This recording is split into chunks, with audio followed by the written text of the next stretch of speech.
So, hi everybody, Steve Cady here with 6015. It's February 22nd, and we are having our regular weekly check-in, progress check.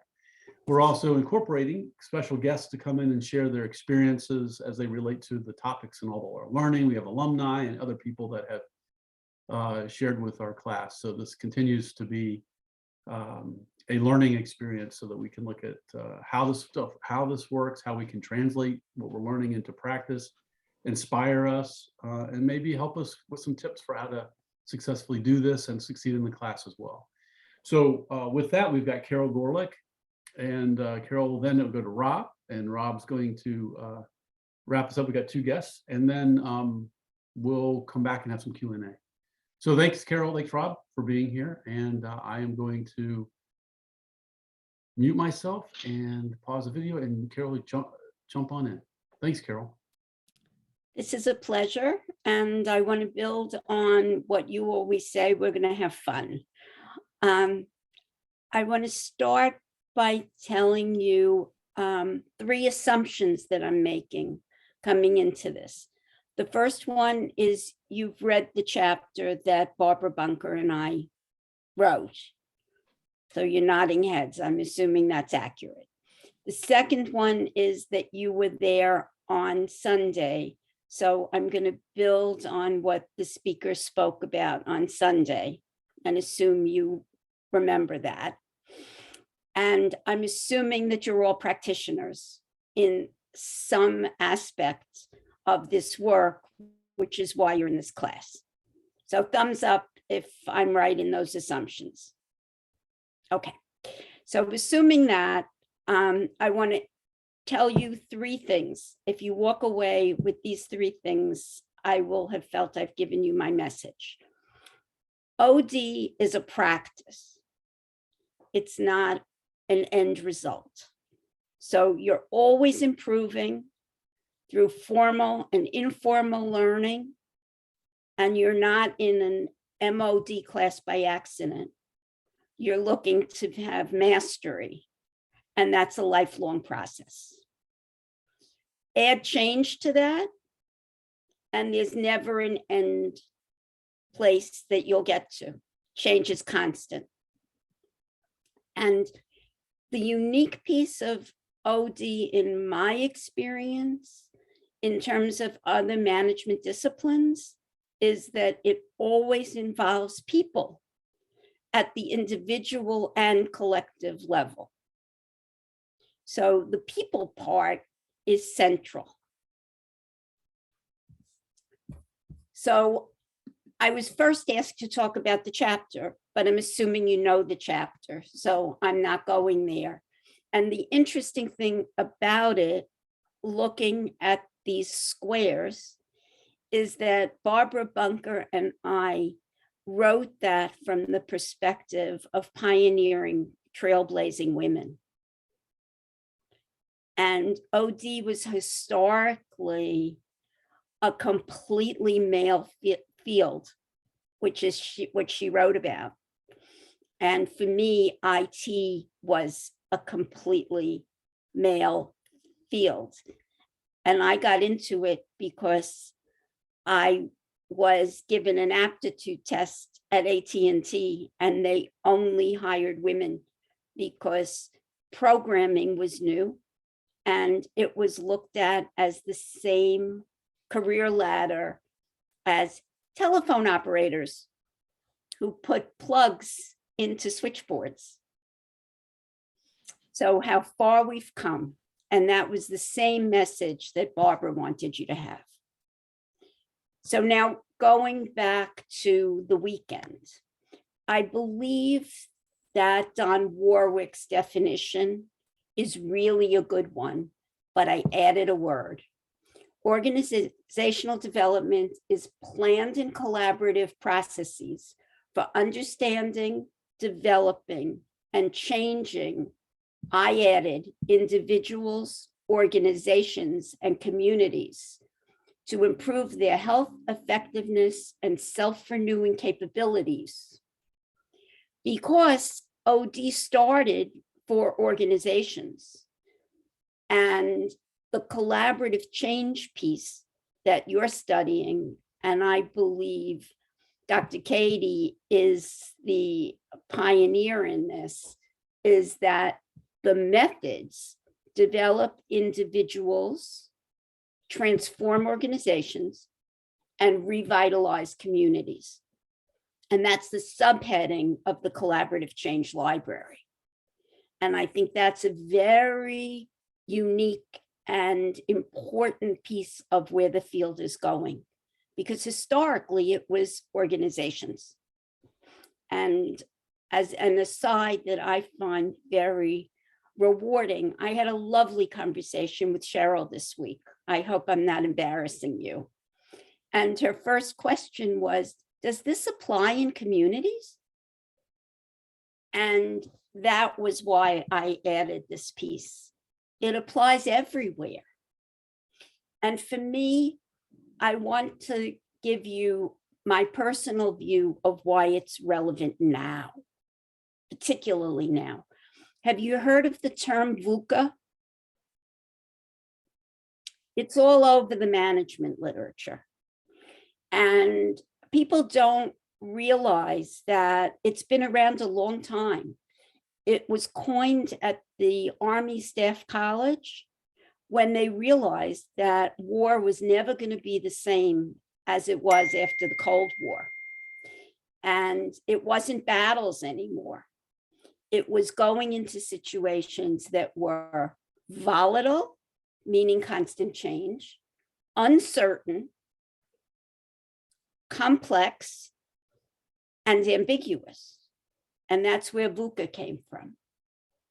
And if you drill down into that, traditional problem-solving methods where you know where you're going and you know where you are and you can step-by-step solve the problem don't work in what we were, in my generation, brought up to understand in the industrial world. There were problems to solve and you could learn how to do it. That doesn't happen very much anymore, but there are categories of problems and we look at them as either or.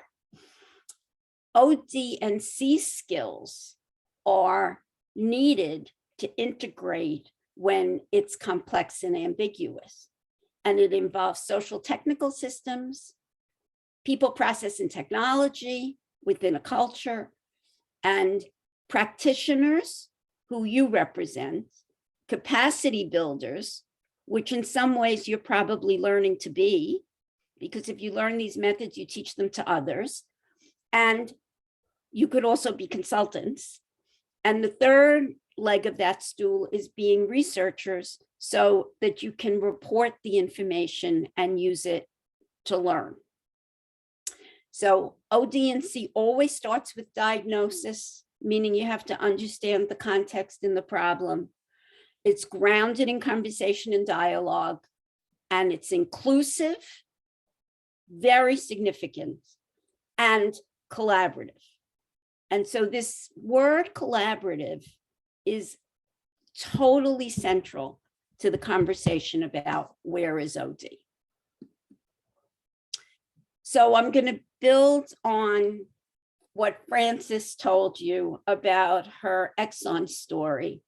Frances and I have been colleagues for many years and share experiences from very different perspectives, but only recently did we learn that we both had hard hat experiences in oil companies. She told you the story, which was her case, and it reminded me, and I went back and got this picture of a real life-changing moment for me when my dissertation was with the British Petroleum Knowledge Management Team. And I come at this from an organizational learning perspective. And the principle is you learn before, during, and after any initiative or event. And I was working with refineries. The British Petroleum Knowledge Management Team was working with refineries, which had something called a turnaround, which was when they shut down the whole refinery and restarted it. So there was a lot of money involved by each day that you lost time to run the refinery. And there were many of them all over the world, and they staggered the turnarounds.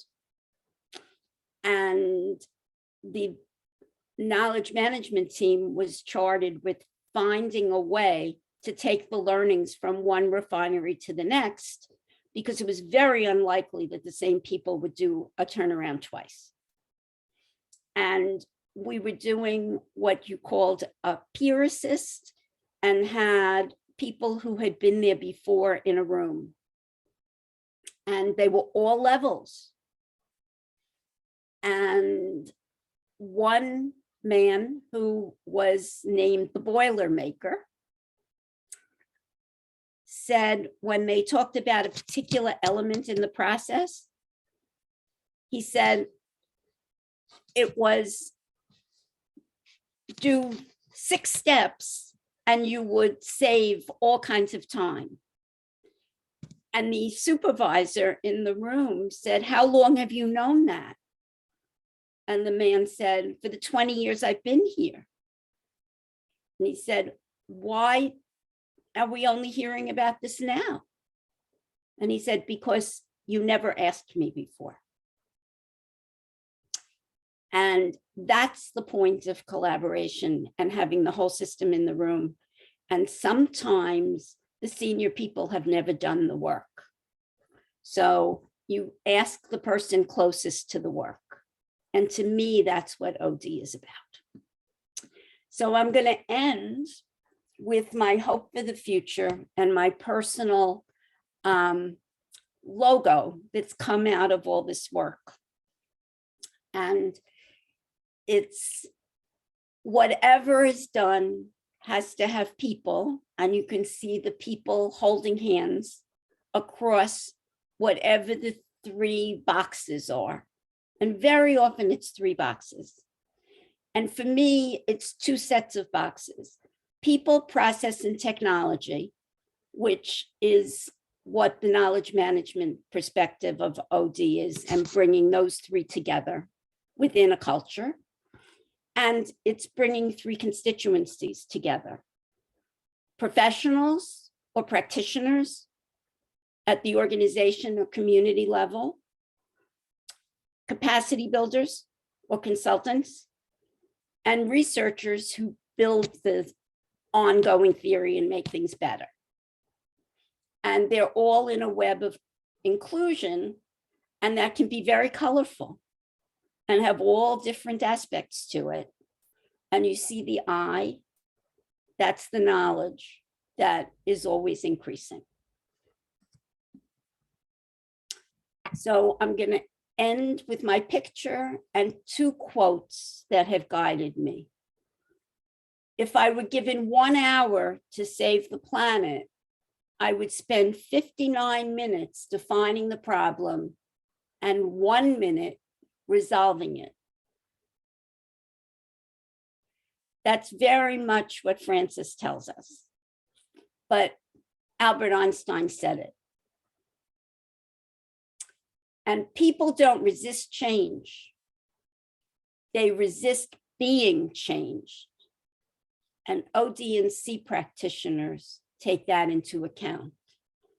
And that was said by Peter Senge, who did the 5 disciplines, and systems thinking is central to the work that we're all doing.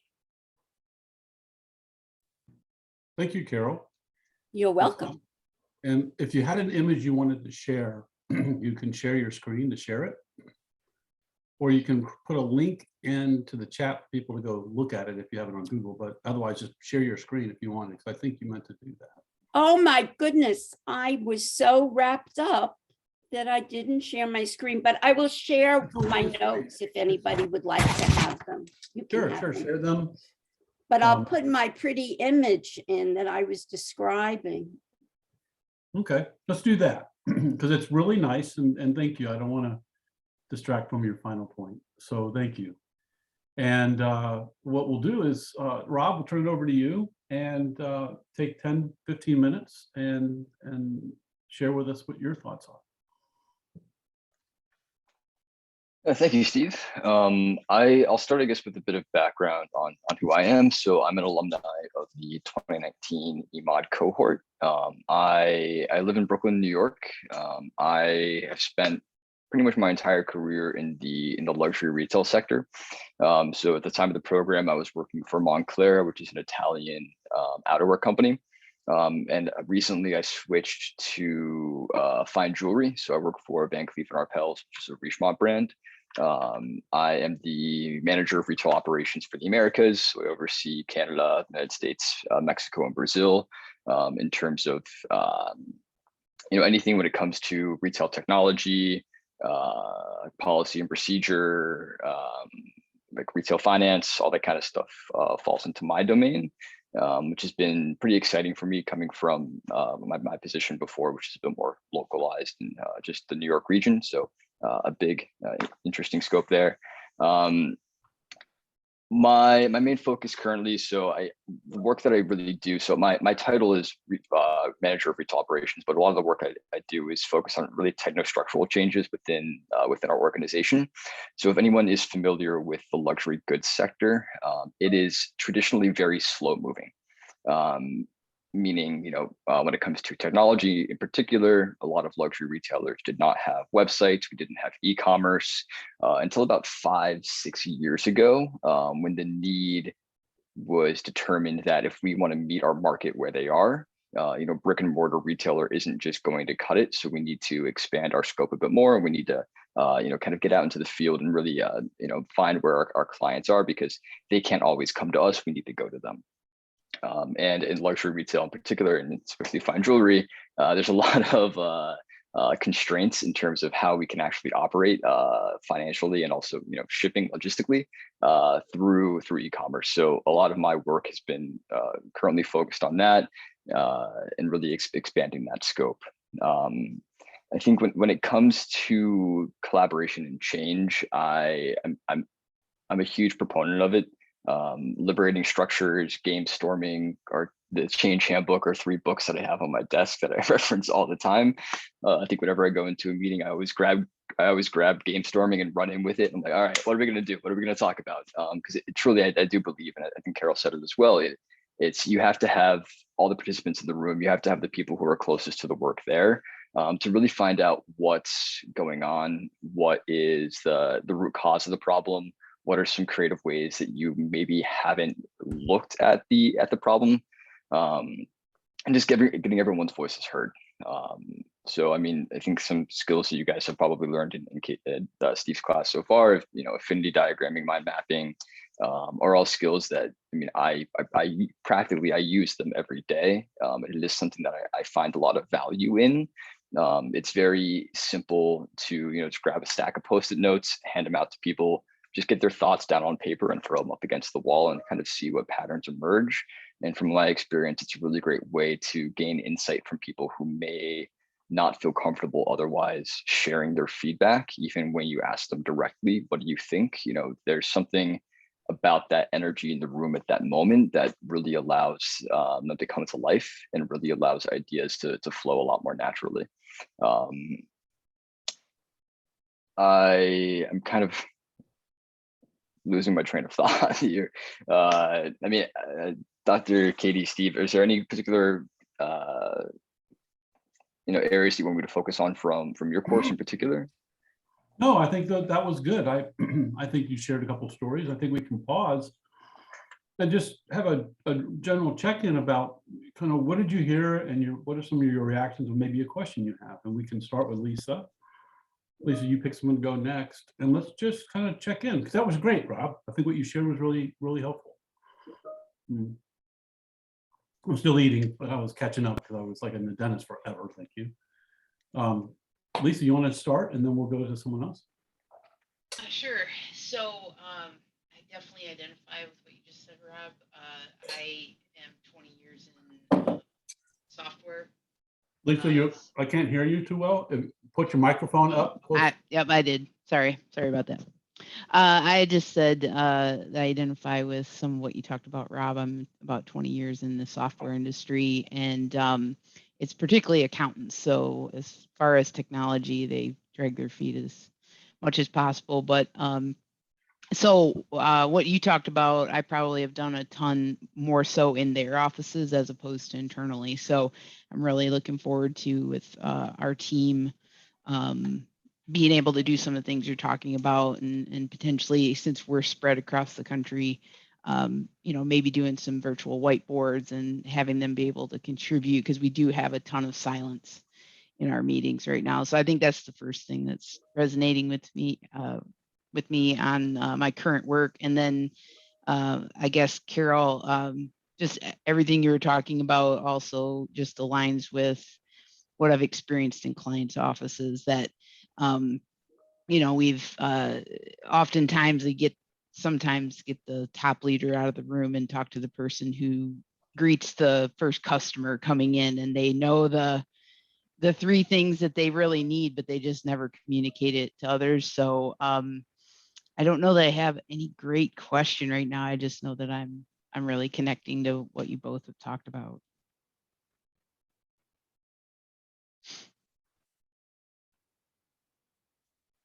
I'm sorry, I think someone to go next. Yeah, thank you. Yeah, Jen.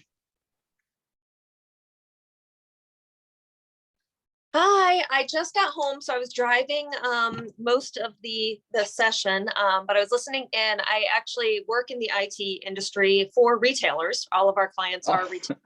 So I completely resonate with both we're saying, and I found the story actually fascinating when I read it about how IT started for as a female gig development. Anyway, I shared that recently in a meeting myself. I thought it was an interesting fact I didn't know of, especially as we focus on women in tech these days.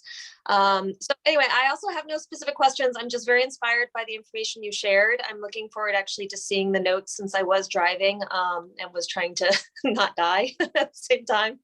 But thank you for jumping on and sharing your stories. I'm looking forward to reading more and hearing more about what you guys do in your career over the years. Cheryl?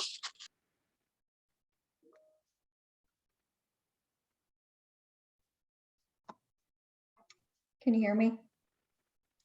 Yes. Okay, good. Carol, I spoke with last week for, what was it, almost an hour. So I don't really have any questions for Carol. It was a great conversation. And Rob, it's so interesting to see how OD transcends over so many different jobs and workplaces and environments everywhere. So it's interesting to hear your story and how you use it. And then in my conversation last week with Carol about how we use OD in the community and everything. So same with me, I don't have any specific questions. It's just interesting to hear how OD is utilized everywhere. Totally. And I think Bethany is left. Yep, thank you, Cheryl. Let me think. I definitely resonated with Carol. I work at Marathon Petroleum Company, so that female in oil and gas thing.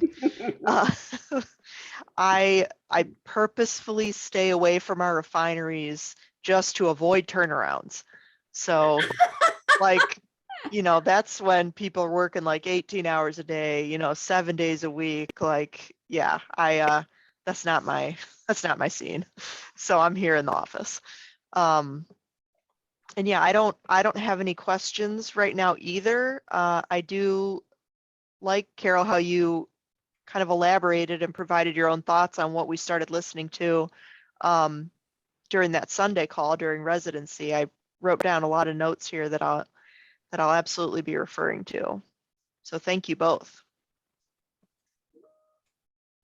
Thank you. Thanks, Bethany. Thanks, everybody. And thank you for being here. Yeah, Carol, I'll give you a chance. Do you have something? Yeah, go ahead. I want to make one clarifying statement. It wasn't that women started in IT.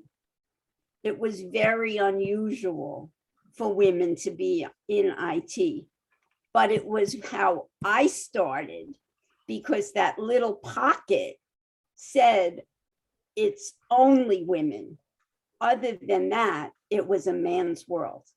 That was actually going to be I don't know if it's a question, but commentary, because I'm in software which is real close with tech. And so there's a twofer there. There's the internal for me, representing tech as a female, and then also the accounting industry, which I'll just say it has been stereotyped, the bald white guy.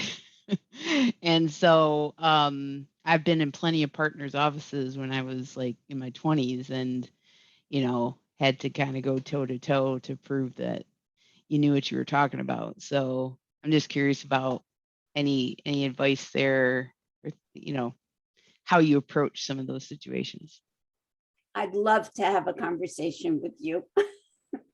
So I think you should schedule some time. Lisa, get Carol's email in the chat, send her a note. Carol's a wonderful person to chat with, and she would be really helpful to you. I will tell you, if I spoke from the perspective of the women mentors in my life, who have lived through several, what I would say, generations of workforces and things like that.